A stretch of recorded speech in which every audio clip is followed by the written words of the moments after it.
आज सुप्रीम कोर्टामध्ये माधुरी हत्येला पुन्हा महाराष्ट्रामध्ये आणि नांदणी मठामध्ये परत आणण्याच्या संदर्भामध्ये पुनर्विचार याचिकेची सुनावणी झाली।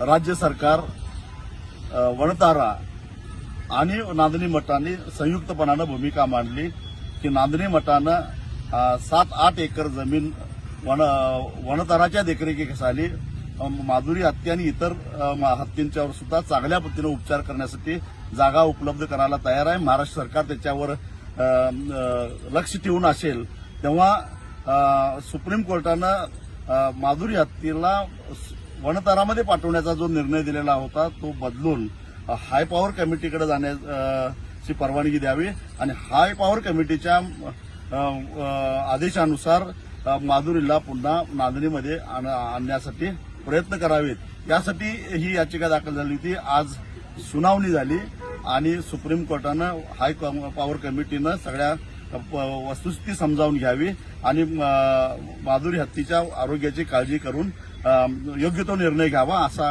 अत्यंत महत्वाचा असा निर्णय घेतलेला आहे।